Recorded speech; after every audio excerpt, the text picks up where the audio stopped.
Inilah Rumah Politik tribunbengkulu.com. Pemilu serentak 2024 adalah hajatan pemilu paling bersejarah di negeri ini. Untuk itu, kami tribunbengkulu.com meluncurkan program Rumah Politik sebagai wadah bagi masyarakat, penyelenggara, bahkan politisi untuk bersuara lebih banyak tapi lebih bermutu. Halo Tribuners, Assalamualaikum warahmatullahi wabarakatuh. Waalaikumsalam warahmatullahi wabarakatuh. Kembali berjumpa dengan saya Muhammad Arif Hidayat, jurnalis tribunbengkulu.com. Kita kembali lagi dalam program Rumah Politik dan bincang dengan tokoh prominent yang ada di Provinsi Bengkulu. Dan telah hadir bersama kita Bapak Dr. Handes Gunadi Yunir MM. Betul Pak ya? Ya. Anggota DPRD Provinsi Bengkulu dari daerah pemilihan Bengkulu Selatan dan Kaur. Apa kabarnya Pak? Alhamdulillah, kabar di sore hari ini baik. Nah, tapi lebih enaknya kalau saya sapa Ndang atau kakak nih. Sebenarnya kalau sapaan itu tergantung yang mana yang lazim. Nah, kalau lazim itu kan lebih asik, jadi nggak usah mikirin panggilan. Yang penting itu gimana maunya, yang penting nyaman. Alhamdulillah. Jadi Tribuners, kita nanti akan mengorek dan berbincang ringan dengan Ndang Gunadi ini. Beliau ini merupakan anggota legislatif yang mengawali karirnya dari legislatif di kabupaten hingga ke provinsi. Nah, sebelum kita ngobrol bincang lebih jauh, kita ingin dengar dulu tentang siapa sebenarnya Ndang Gunadi Yunir ini. Silakan. Nah. Oh, terima kasih Arif. Jadi sore hari ini kita diajak ngopi bareng. Intinya mereka ingin mengorek-ngorek sesungguhnya siapa sih Gunadi Yunir yang sesungguhnya. Ya. Tapi diawali dengan langkah awal saya sebenarnya, modal saya ini nekat. Kalau mau jujur, kehidupan saya dilahirkan di desa, yaitu di desa Batu Lambang 14 Juni 1967 dulu. Nah, jadi kalau kata dulu itu kan 55 tahun yang lalu. 55 tahun. Ya. Jadi kelahiran saya ini sebenarnya mungkin tidak diharapkan kalau zaman sekarang ini, karena saya dilahirkan dari 7 bersaudara. 7 bersaudara, anak ke-7.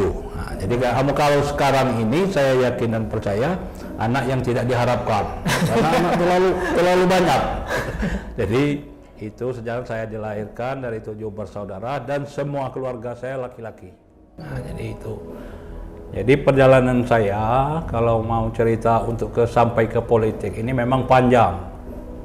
Sehingga kita dilahirkan dari keluarga petani.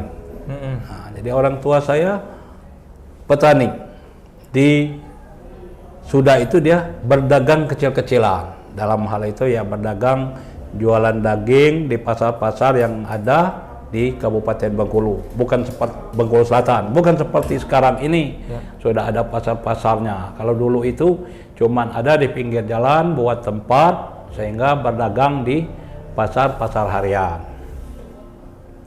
Sejalan dengan itu ya saya dibesarkan ya mau tidak mau sekolah sambil kerja sambil bertani oleh orang tua saya, sehingga kakak-kakak saya semua bertani mengikut ayah saya. Nah, tapi kami di samping kami bertani, kakak-kakak saya dan saya itu dagang kecil-kecilan, dalam artinya apapun yang laku kepada masyarakat itu dijual.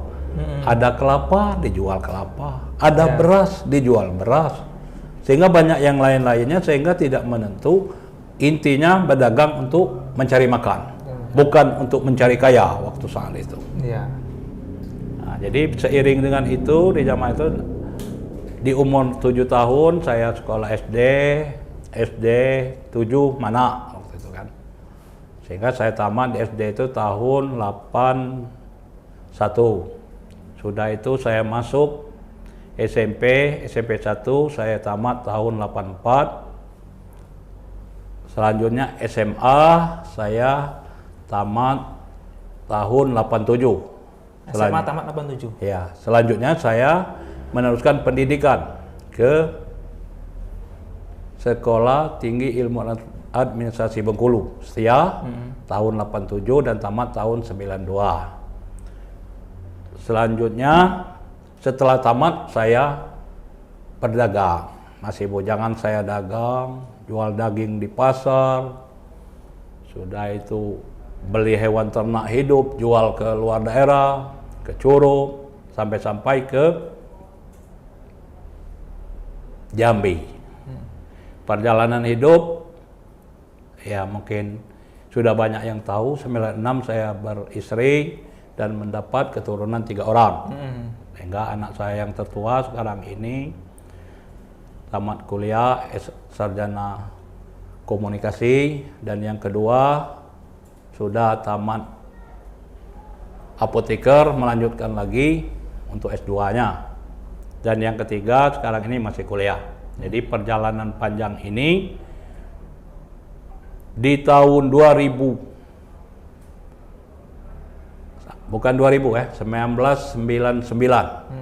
saya mencoba berorganisasi. Sehingga berorganisasi ini saya diajak orang tua saya atau kakak saya di saat itu, namanya yang sangat populer adalah Saharudin S. Dalam istilah orang lain itu Yung Jangkung. Sehingga saya diajak untuk berorganisasi dan mencalonkan diri di 1999 itu. Tapi di saat itu saya belum berhasil. Sehingga perjalanan politik saya juga, saya ditunjuk kawan-kawan menjadi ketua pimpinan anak cabang, dalam hal ini kecamatan, Partai Persatuan Pembangunan. Dan saya berkiprah di politik di samping berdagang. Jadi di samping berdagang saya berpolitik karena diajak kakak saya saat itu yang sangat ngetol itu tadi, Pak Saharudin.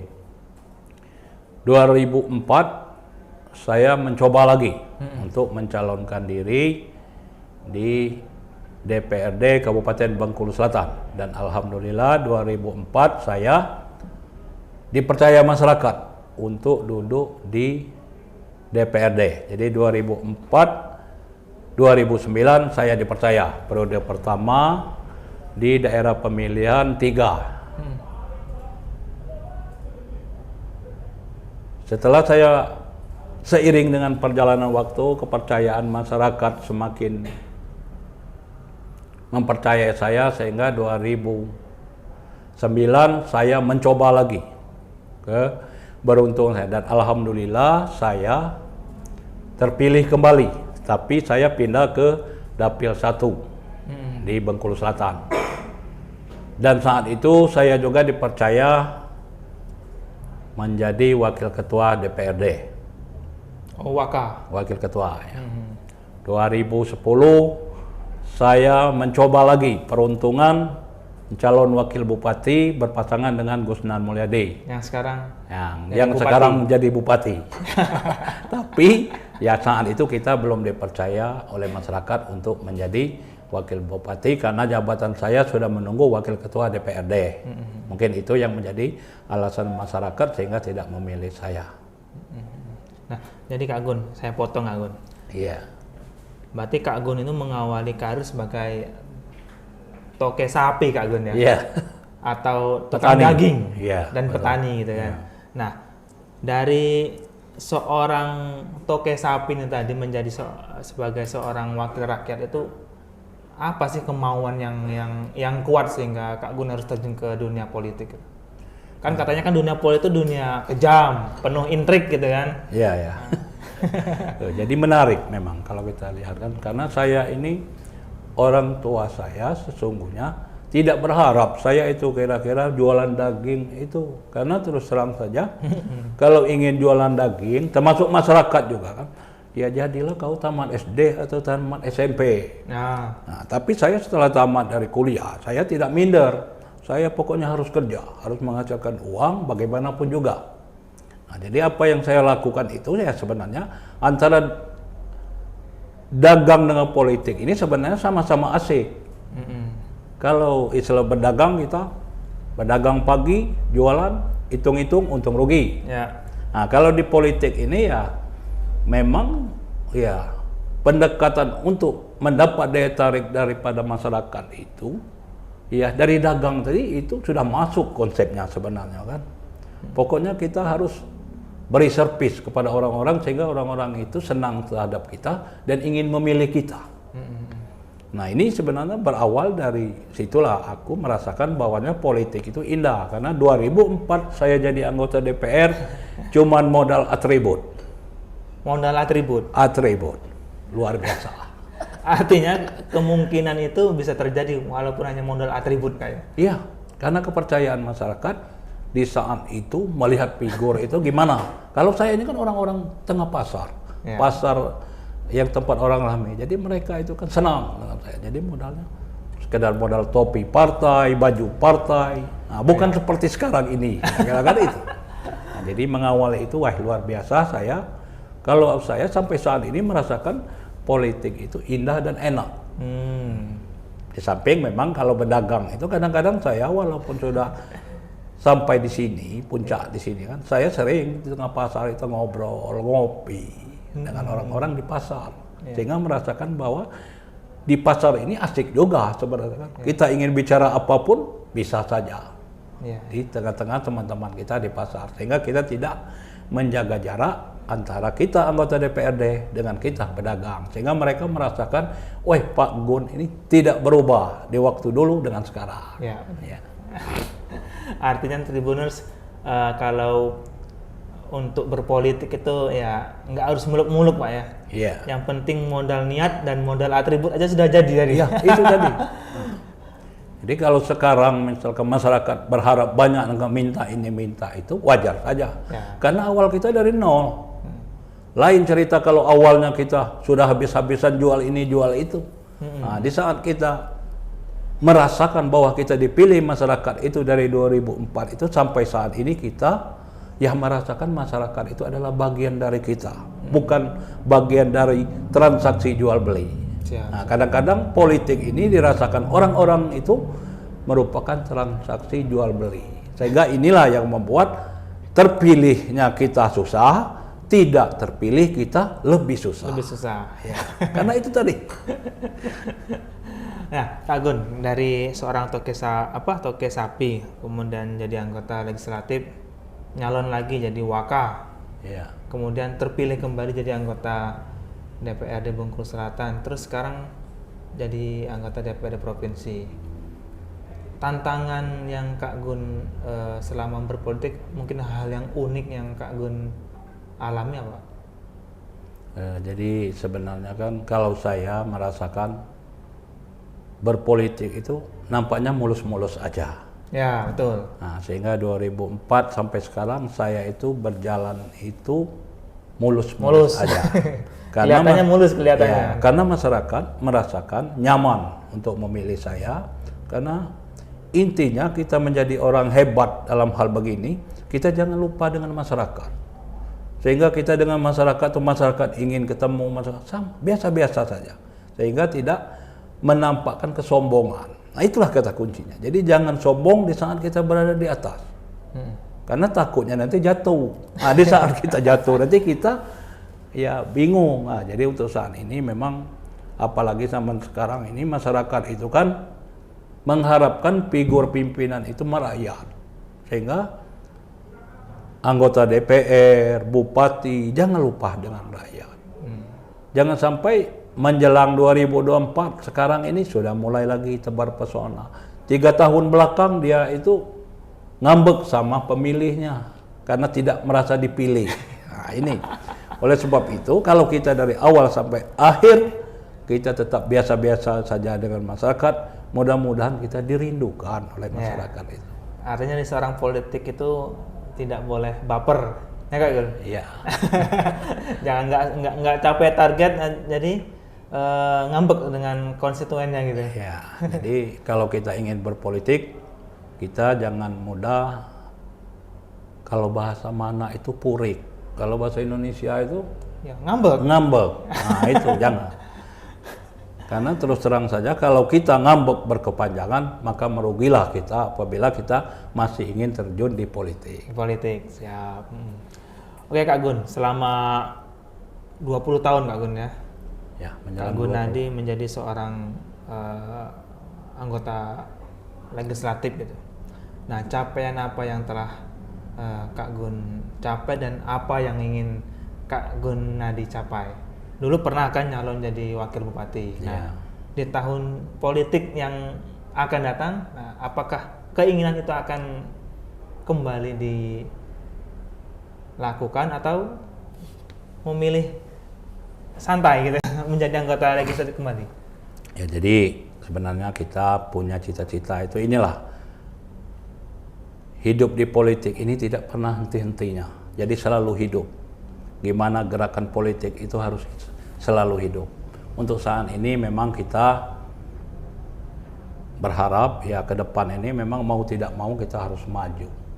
Karena apabila kita tidak maju di pencalonan legislatif, apa kata orang-orang di sekeliling kita? Masalah terpilih tidak terpilih itu hitung-hitungannya akhir. Jadi di awal ini di calon legislatif Februari 2024 seluruh kader termasuk saya memang harus diamanatkan oleh partai supaya mencalon legislatif dulu. Sehingga pencalonan legislatif ini adalah tolak ukur untuk maju yang lainnya, termasuk pencalonan untuk kepala daerah. Karena apabila kita tidak dipercaya di legislatif, bagaimana kita ingin maju di pencalonan kepala daerah? Artinya kemungkinan itu ada untuk menyalon di pilkada nanti, Kak Gun. Nah, jadi inilah sebenarnya partai itu tolak ukurnya ke situ.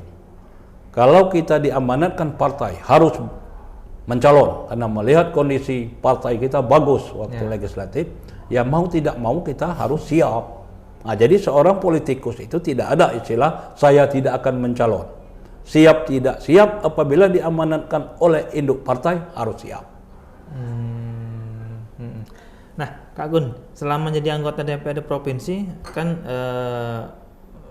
barusan melakukan reses kan? Yeah. Sebenarnya yang diinginkan oleh masyarakat Bengkulu terutama atau terkhusus dapil Bungkusan Kaur itu apa? Apa mayoritas masih infrastruktur atau apa yang diinginkan? Nah, jadi ini memang setelah kita terjun ke lapangan, masyarakat itu kan dari saya masuk anggota DPR provinsi sebenarnya mereka itu berharap semuanya itu baik-baik saja. Dalam artian infrastruktur jalan mereka harapkan bagus, pupuk dan minyak subsidi mereka harapkan tersedia, masalah irigasi dan jembatan semuanya bagus. Jangan sampai saya seperti kemarin itu reses ke Sebilau Kota Bumi. Di sana masyarakat itu berharap. Di mana tuh, Kak? Di Kecamatan Pino, Bengkulu Selatan. Jadi ya Bengkulu Selatan. Mereka berharap supaya jalan yang ada di sana itu rusak berat supaya diperbaiki, jalan sentra produksinya supaya diperbaiki sehingga masyarakat pergi ke sawah itu tidak enggan. Karena zaman sekarang ini kan zaman motor harus sudah sampai ke sawah mereka itu, tidak berjalan kaki terlalu lama itu. Kedua, mereka minta supaya bendungan yang ada itu supaya diperbaiki karena mereka berharap kepada kita jangan sampai apa yang mereka lihat dan mereka rasakan sekedar nama. Bendungan yang ada tapi bendungan itu tidak berfungsi dengan maksimal sehingga tidak ada airnya. Jalannya ada tapi jalannya luar biasa hancur, berlobang, bahkan sudah sampai tanah kuning itu. Termasuk juga masalah jembatan, seperti jembatan itu banyak sekali yang sudah tidak bisa dilewati lagi karena jembatan itu kan masih semi permanen yang banyak kalau di dusun-dusun. Itu yang saya lihat. Jadi masyarakat itu harapannya tidak muluk-muluk sebenarnya terhadap kita. Mereka minta supaya janji politik itu direalisasikan. Dalam artian kalau semboyan kita dulu waktu pencalonan bupati, janji nunggu kata betaruh. Intinya janji lanang, apa yang kita ucapkan harus kita buktikan. Tapi untuk saat ini memang kita tidak bisa berbuat banyak karena sudah 3 tahun kita di Provinsi Bengkulu, 2 tahun lebih kondisi COVID, sehingga kita tidak bisa berbuat banyak terhadap masyarakat kita di perkampungan. Jangankan untuk membangun, dana APBN dikurangi, dana APBD sangat-sangat kurang, sehingga pendapatan kita luar biasa anjlok. Termasuk juga untuk pembangunan fisik, tadinya sudah dianggarkan dicabut kembali oleh pemerintah pusat dan pemerintah provinsi, sehingga terfokus kepada COVID tadinya. Jadi untuk saat ini memang kita memulai kembali, masyarakat juga harus percaya bagaimana ke depan ini, apakah pembangunan di Indonesia, provinsi, bahkan kabupaten itu bisa terrealisasi seperti yang diharapkan oleh masyarakat itu. Oke, kalau untuk dari masyarakat. Nah, kalau untuk Kak Gun sendiri di tahun politik 2024 ini apa masih di provinsi atau naik ke DPR RI, Kak Gun? Jadi kalau saya mendengar dari teman-teman, ya teman-teman berharap, aku kan masih dengarkan teman-teman itu juga sebenarnya. Seperti kemarin itu di kabupaten, mereka bilang jadilah dulu kamu di kabupaten ini, coba kamu melangkah ke provinsi. Nah, jadi alhamdulillah di provinsi kita dipercaya untuk duduk di anggota 2 DPR. Nah, untuk ke depan ini kita, ya karena ada timnya juga saya itu kan gimana, tapi nampaknya kan saya lebih difokuskan untuk calon di provinsi dulu oleh teman-teman, sehingga nanti kita berjuang untuk dapil Bengkulu Selatan Kaur lagi. Nah, mungkin itu. Jadi untuk ke pusatnya mungkin ada yang lain nanti dari partai kita untuk didorong ke situ. Siap. Kalau misalnya ini Gun, dari perjalanan karir Kak Gun dari Serang Toke Sapi tadi kan, mulus sampai sekarang. Nah, pesan ataupun motivasi apa untuk dari Kak Gun untuk Tribuners yang ingin coba-coba atau emang udah niat untuk terjun ke politik? Nah, itu dia. Memang itulah yang aku selain harap. Modal tadi Kak Gun. Ya, modal untuk saat ini memang harus ada, minimalkan untuk jalan gitu untuk modal. Yang pertama yang harus kita yakinkan dan percaya itu jangan takut bermimpi. Karena kalau kita selalu terpikirkan untuk modal, saya tidak jadi anggota DPR. Saya nggak jadi. Tapi karena kemauan saya dan kemauan keluarga saya, sehingga saya dibuktikan oleh yang di atas bahwanya kamu harus jadi. Nah, terbukti itu. Jadi kalau bukan berawal dari mimpi, saya tidak akan jadi. Apalagi teringat dengan Orde Baru. Tidak mungkin saya akan menjadi anggota DPR Kabupaten 3 periode dan provinsi saat ini. Nah, jadi untuk Tribun jangan takut. Dengan orang-orang kuat atau media kuat yang lainnya, orang-orangnya ingin maju, saya yakin dan percaya di saat ini kan dengan sistem digitalisasi yang cukup bagus ini ya, minimal orang-orang Tribun tidak punya biaya lagi untuk sosialisasi ke masyarakat. Cukup lewat media-media yang ada pada Tribun ini. Ya, artinya Tribuners jangan jangan takut untuk bermimpi ya. Ya. Itu. Oke.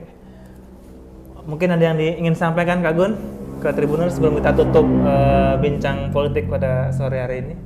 Ya, terima kasih. Sebenarnya sore hari ini saya tidak menyangka ini diundang oleh Tribun yang masih muda, orang-orangnya juga masih gagah-gagah ini, sehingga saya berharap saya didukung nantinya oleh Tribun ini supaya lebih bagus lagi. Mudah-mudahan dengan Tribun memberi support kepada saya, ya saya pasti akan teringat jasa daripada Tribun. Jadi sip untuk Tribun ke depannya. Amin.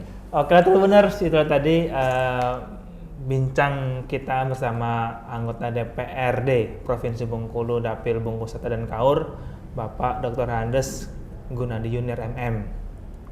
Dan Tribuners di rumah boleh berpartisipasi dalam bincang Tribun di program Rumah Politik hari ini. Caranya dengan like dan komen ataupun subscribe media sosial kita baik di YouTube channel maupun di Facebook tribunbengkulu.com. Akhirul kalam, saya mohon maaf apabila ada salah kata. Wassalamualaikum warahmatullahi wabarakatuh. Assalamualaikum.